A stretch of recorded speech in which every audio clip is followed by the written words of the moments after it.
इसके बाद हम लोग अब चलते हैं व्याकरण की तरफ। व्याकरण क्या है? व्याकरण के कितने अंग हैं?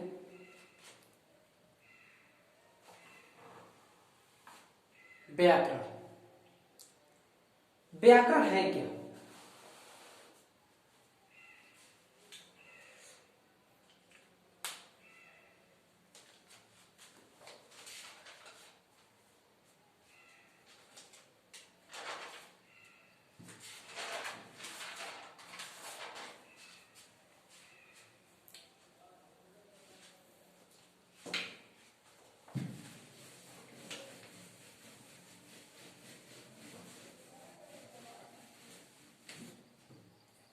व्याकरण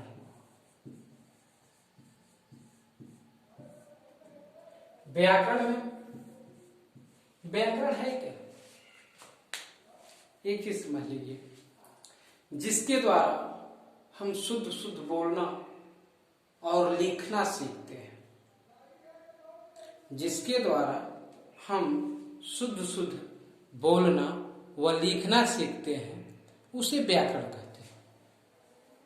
जिसके द्वारा हम शुद्ध शुद्ध बोलना और लिखना जानते हैं, उसे व्याकरण कहते हैं। व्याकरण के 3 अंग हैं।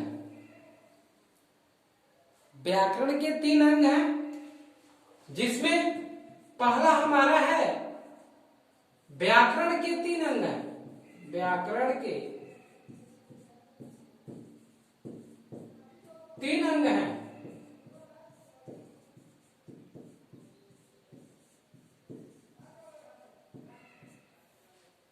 पहला वर्ण विचार,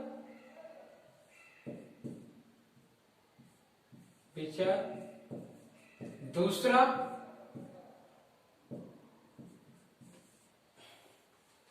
शब्द विचार,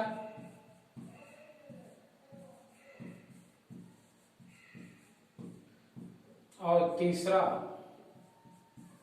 वाक्य विचार।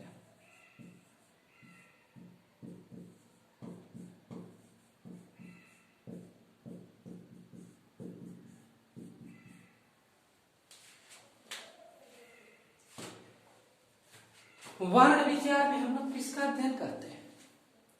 वर्ण विचार में वर्णों के आकार, भेद, उच्चारण और उनके मिलाने की विधि का अध्ययन करते हैं। जो वर्ण विचार होता है, उनकी रचना, आकार, भेद आदि के बारे में अध्ययन करते हैं। यानी कहीं न कहीं हम जो वर्ण के बारे में अध्ययन करते हैं।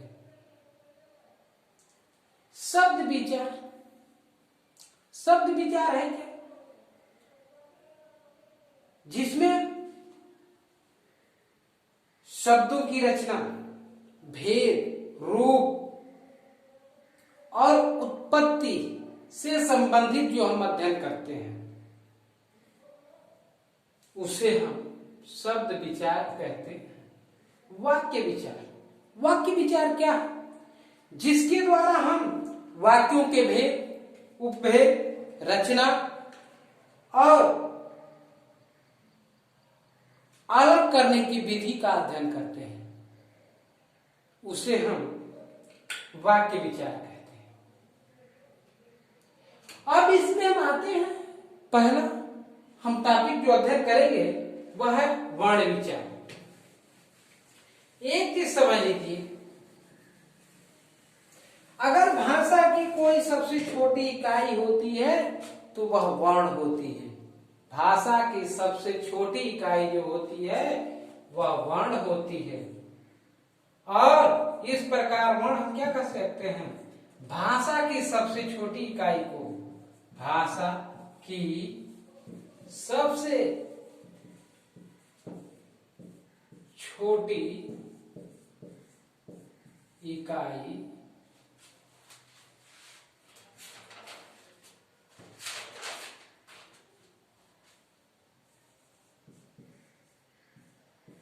को वर्ण कहते हैं।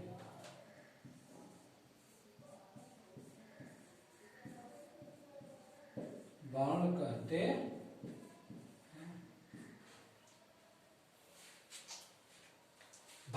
की सबसे छोटी इकाई को वर्ण कहते हैं। आप लोग समझ लो ये है क्या चीज। जैसे हम लिखते हैं सबका, सबका, सबका, इसकी अगर हम इसका खंडन करें, इसका हम खंडन करें तो श प्लस अ प्लस ब प्लस अ प्लस क प्लस आ, ये देखिए, यानी कहीं ना कहीं ये छोटे छोटे जो ये छोटी है भाषा की सबसे छोटी, यानी सौ जो है किससे मिलकर बना है। पहला ये हमारा क्या है, व्यंजन है। इसके बाद दूसरा क्या है, स्वर है। यानी व्यंजन जो है, एक चीज ध्यान रखना कि व्यंजन जो है स्वर से मिलकर बना होता है।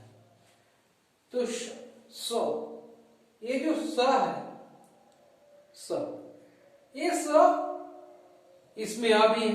ये हलंत का मतलब होता है कि हंस, ये ध्यान रखिएगा। हलंत का मतलब हाँ। ब अ, का क प्लस आ, इस तरह मिलकर बन गया क्या, सबका। और इस सबका आपका क्या हो गया, एक अलग अलग वर्ण हो गए, वर्ण वर्ण वर्ण वर्ण वर्ण वर्ण, ये वर्ण हो गए। अब इसी के नीचे हम जानते हैं वर्ण तो हो गया, लेकिन इसी में आता है एक और चीज, वर्णमाला, वर्णमाला, वर्णमाला। अच्छा, इन दोनों का हम खंडन अलग से कर देते हैं, वर्ण प्लस माला, माला। देखिए आप लोग माला देखिए, माला कैसे जुड़ता है, उसमें फूल लगे होते हैं छोटे छोटे, और उसको जो है एक दूसरे से कनेक्ट करके एक धागे में पिरो करके जो है एक समूह में एकत्रित कर दिया जाता है, और उस पूरे भाग को हम लोग क्या बोलते हैं, माला। क्या बोलते हैं, माला। यानी वर्णों के समूह को, वर्णों के समूह को वर्णमाला कहते हैं। वर्णों के समूह को वर्णमाला कहते हैं। एक चीज ध्यान रखिएगा, वर्णों के समूह को वर्णमाला कहते हैं। अब एक चीज यहां समझते हैं कि वर्णमाला को कितने समूह में बांटा गया, वर्णमाला को कितने समूह में बांटा गया। वर्णमाला को 3 समूहों में बांटा गया।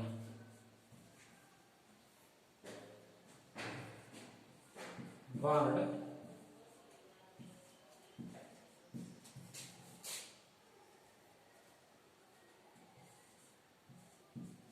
वर्णमाला को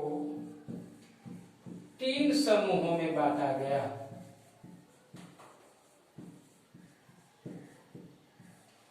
में बांटा गया। 3 समूह कौन कौन से? पहला है हमारा जो है स्वर, दूसरा है हमारा व्यंजन,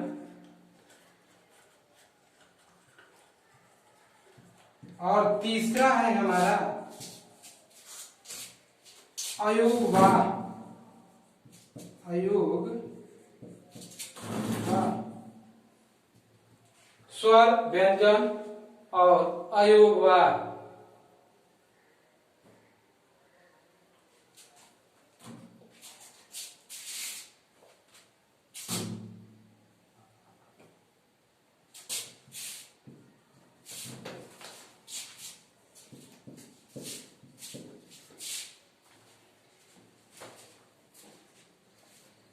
स्वर, व्यंजन और अयोगवाह।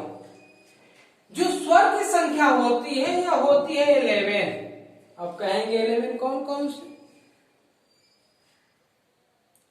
तो आप अंग और अ को छोड़ करके, अंग और अ को छोड़ करके जितने भी होते हैं वो स्वर होते हैं। अंग और अ को छोड़ करके जितने भी होते हैं वो स्वर होते हैं। व्यंजन कितने होते हैं? तो व्यंजन होते हैं टोटल 35। और अयोगवाह कितने होते हैं? अब क्वेश्चन उठता है कि अयोगवाह कितने होते हैं? तो अयोगवाह होते हैं 3। और इस तरह ये तीनों मिलाकर हमारे हो जाते हैं कितने? 49, यानी 49। टोटल वर्णों की संख्या कितनी हो गई? 49। टोटल वर्णों की संख्या कितनी है? 49, यानी 49 वर्ण है। अब 49, तो अयोगवाह में कौन कौन से होते हैं? भी क्वेश्चन उठता है, अयोगवाह में कौन कौन होते हैं? तो एक अनुस्वार होता है, एक अनुनासिक होता है, एक विसर्ग होता है। 3 होते हैं अयोगवाह में। कौन कौन? अनुस्वार, अनुनासिक और विसर्ग। अनुस्वार कैसा होता है? अयोगवाह।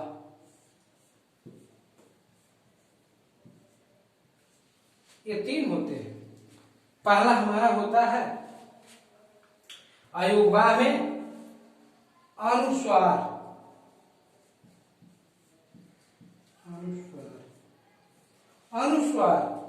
अनुस्वार में जो होता है ये अंग की मात्रा होती है वो। दूसरा होता है अनुनासिक।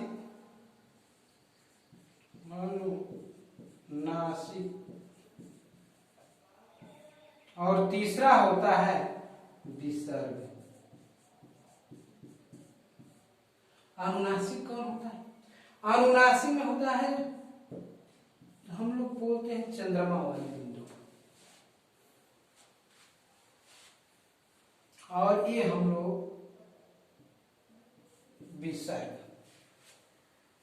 ये हमारा हो गया स्वर 11 हो गया। मैं बताया कि अंग और अ को छोड़ करके अयोगवाह में 3 होते हैं, अनुस्वार, अंग, अनुनासिक और एक हमारा ये विसर्ग होता है।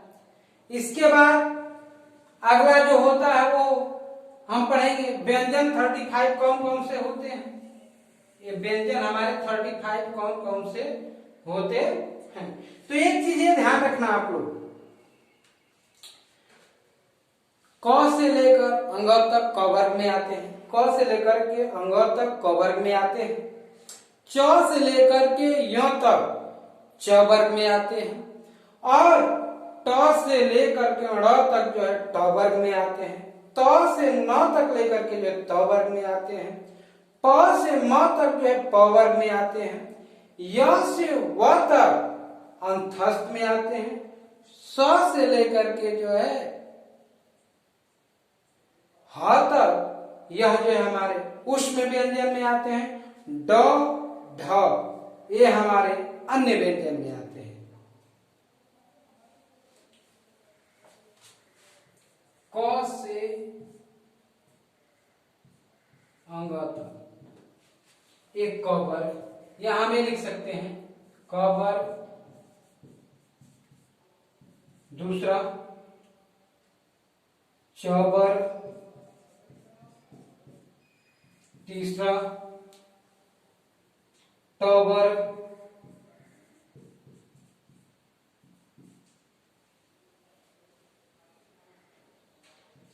त वर्ग,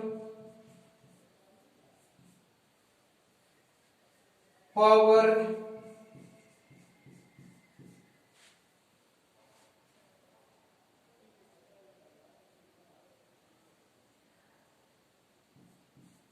इसके बाद अंतस्थ,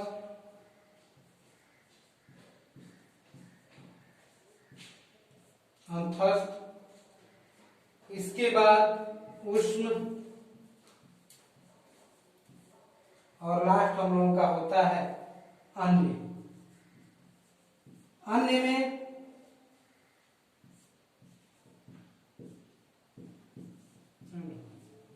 ये उष्ण में जो उष्ण व्यंजन होते हैं उसमें स्व से करके तक, अंतस्थ में जो है य से लेकर के वह तक,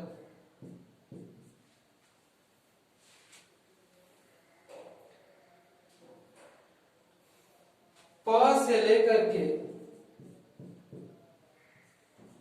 म तक, त से न तक,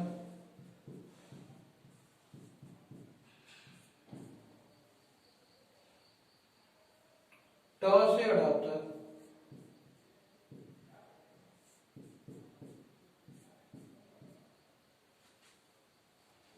च से य तक, य,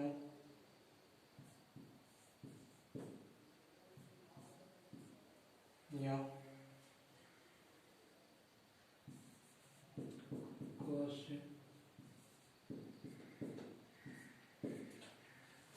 ए कवर में क से अ तक, चवर में च से अ तक, टवर में ट से ड़ तक, तवर में त से न वर तक, और प वर्ग में जो प से म तक, अंतस्थ में जो है य से व तक, उष्ण व्यंजन में स से ह तक, अन्य में ड ढ आते हैं। ठीक, इतना ही हमारे जो फोल्ड, अगर इन सबको काउंट किया जाएगा तो टोटल हमारे होते हैं कितने, 49 वर्ण होते हैं। थैंक्स।